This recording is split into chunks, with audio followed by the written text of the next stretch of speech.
Hello, my name is Amber Artiaga, and today I'll be briefly discussing the ethical dilemmas in cross-border international disputes, some of the challenges for mediators.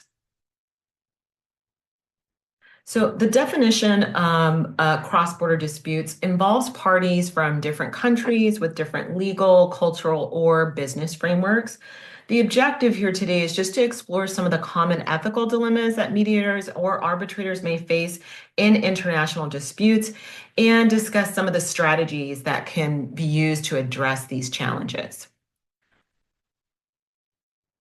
As we unpack a little bit about what cultural bias and impartiality is. So, some of the challenges is to avoid cultural bias when meeting between parties with different traditions or languages. So, for example, if a mediator subconsciously, of course, favors one party's approach due to familiarity with their cultural norms, let's say, for example, if a Western mediator is mediating with another party that's from the West and one party that's Middle Eastern. They may be more familiar with contractual processes in the West.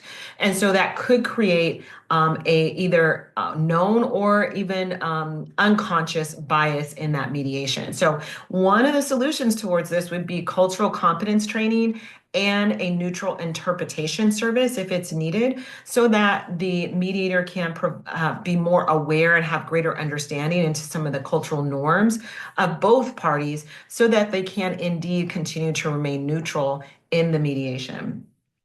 Secondly, we've got confidentiality across jurisdictions. So some of the challenges, different countries have a variety of confidentiality laws. So a mediator's notes, for example, are subpoenaed in one country, but are protected in another. So one of the solutions towards this is to clearly define before the mediation is to begin what the confidentiality agreement is, so that each party understands what privacy they should expect to achieve in the mediation, and what in fact is what and defining what confidentiality is in the mediation.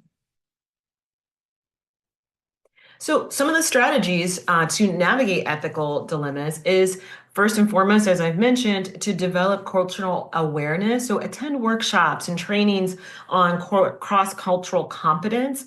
This only expands the mediator's uh, uh, view of a variety of different cultures and how they interact as relates to business relationships, familial relationships, so that way they come to the mediation with a more neutral framework as opposed to using their own familiarity and their own bias with their own culture.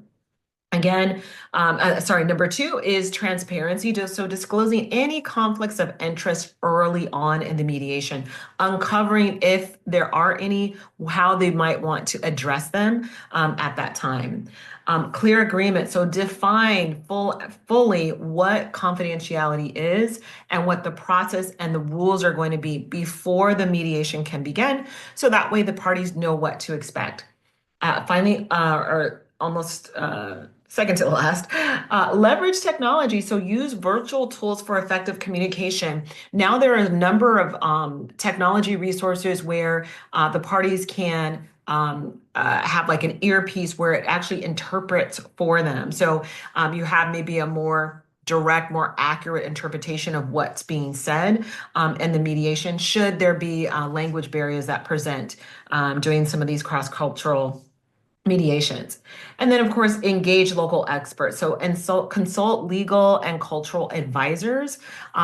These cultural advisors or legal experts, they may not have specialty in whatever case is being mediated, but they can provide a great deal of insight into different cultures and how best to communicate and navigate within this environment where cultural norms may not be the same between each party. So in the conclusion, key takeaways are that ethical dilemmas really are inevitable, but they're absolutely manageable with preparation. And so making sure that there's transparency, that there's cultural competence in the way of training and education on the mediator's behalf, and of course, adherence to international standards is essential. And so, final note, mediators and of course arbitrators as well must remain vigilant to maintain integrity of cross-border dispute resolution process to ensure that they're giving each side an opportunity to really bring themselves fully to the mediation process. And that is what's going to lead to the best outcomes, I believe, for both parties.